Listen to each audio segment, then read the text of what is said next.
মুখ্যমন্ত্রীকে ফোন করে আবাসের বাড়ি পেলেন বিজেপি নেতা। মুখ্যমন্ত্রী ক্রেডিট নেওয়ার জন্য দু একটা পাইয়ে দিচ্ছে, আর তৃণমূল সেটা প্রচার করছে। এমনই কটাক্ষ বিজেপি নেতৃত্বের। মুখ্যমন্ত্রীর রাজনৈতিক রং না দেখে উন্নয়ন পৌঁছে দিচ্ছেন দাবি তৃণমূলের।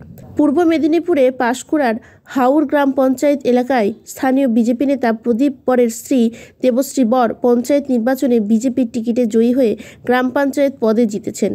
তার আগে গ্রাম পঞ্চায়েত তৃণমূলের দখলে থাকাকালীন প্রদীপ বরের পরিবার আবাস যোজনার জন্য আবেদন জমা দিয়েছিলেন। লিস্টে নাম থাকলেও পরক্ষণে তারা জানতে পারেন তাদের পরিবারকে আবাস যোজনার তালিকা থেকে বাদ দেওয়া হয়েছে। এর আগে স্থানীয় প্রশাসনকে জানিয়েও কোনো লাভ হয়নি। শেষমেশ সরাসরি মুখ্যমন্ত্রীর শরণাপন্ন হতেই পেলেন আবাস যোজনার বাড়ি। প্রদীপ বর, অরুণ বর, পঙ্কজ বর, 3 ভাইসহ মোট 13 জন সদস্যের পরিবার দীর্ঘ 50 বছরের পুরনো ভাঙাচোরা দোতলা মাটির বাড়িতেই একই ছাদের নিচে জীবনের ঝুঁকি নিয়ে বসবাস করছিলেন। বাড়ির পেছন দিকে দেওয়ালে জরাজীর্ণ অবস্থা। ঘরের ভেতরে বিভিন্ন দেওয়ালে বড় বড় ফাটল দেখা দিয়েছে। এক পাশে হেলে রয়েছে শোবার ঘরের বড় দেওয়াল। ঘরের ছাদে মাটির বারান্দায় চলাফেরা করলে মাটি খসে খসে পড়ে নিচে ঘরে। বর্ষার সময় মাটির ছাদ চুইয়ে জল পড়ে। এক প্রকার জীবনের ঝুঁকি নিয়েই অ্যাসবেস্টার দেওয়া ওই বাড়িতেই বসবাস করছিলেন ওই 3টে পরিবার। ওই গ্রাম পঞ্চায়েত তৃণমূলের দখলে থাকাকালীন আবেদন করেও সুরাহা মেলেনি তাদের। 2023-এর পঞ্চায়েত নির্বাচনে ওই গ্রাম পঞ্চায়েতের বিজেপির দখলে যায়। এমনকি ওই পরিবারের গৃহবধূ তথা প্রদীপ বরের স্ত্রী দেবশ্রী বর বিজেপির হয়ে তৃণমূলের বিরুদ্ধে প্রতিদ্বন্দ্বিতায় জয়ী হয়ে গ্রাম পঞ্চায়েত সদস্য হন তিনি। স্থানীয় প্রশাসনের ওপর আস্থা হারিয়ে সরাসরি মুখ্যমন্ত্রী দিদিকে হেল্পলাইনে ফোন করেন। 9137091370 এই নম্বরেই ফোন করেন ওই বিজেপির পরিবার। আবাস যোজনার বাড়ি পাওয়ার জন্য আবেদন করে মুখ্যমন্ত্রী দিদিকে বলো হেল্পলাইনে ফোন করে সার্ভের পরে ওই বিজেপির পরিবার 3 ভাইয়ের নামেই আবাস যোজনার বাড়ি আসে।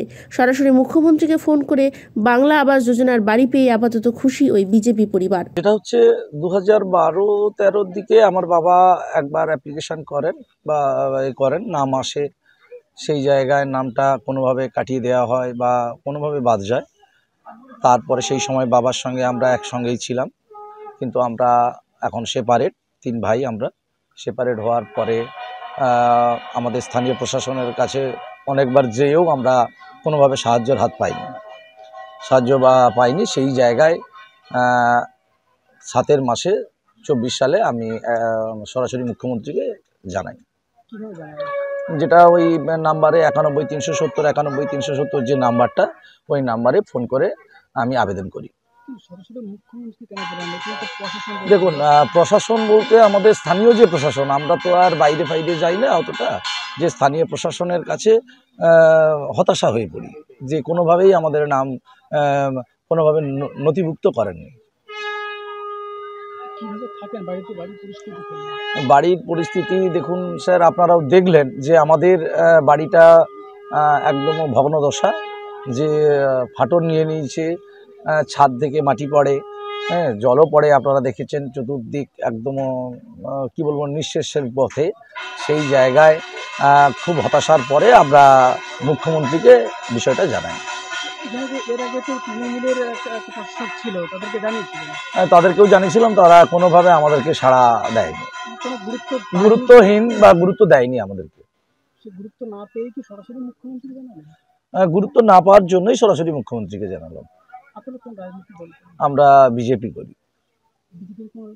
বিজেপির পঞ্চায়েত সদস্য আমার স্ত্রী হাওর দক্ষিণের। দেখুন, মুখ্যমন্ত্রী সবাই, আমারও, যেটা হচ্ছে উনি রাজ্যের মুখ্যমন্ত্রী, উনি কোনো পার্টির বা তৃণমূলের মুখ্যমন্ত্রী নয়, উনি আমাদের রাজ্যের প্রধান। সেই প্রধানের কাছে যেহেতু শুনেছি যে প্রধানের কাছে আবেদন করলে উনি সাড়া দেবেন, সেই জায়গায় আমিও আবেদন করেছি। আবেদনে সাড়া পেয়েছি, শুনেছি যে এলিজিবল হয়েছে। আজকে আহাউর অঞ্চলে যেটা হচ্ছে আবাসের সংসদ ছিল, ওই সংসদেও গেছিলাম, সেখানে যে জানতে পারলাম যে আমার অঞ্চলে ওখানে লিস্টে নাম আছে। মুখ্যমন্ত্রী জানার পরে লিস্ট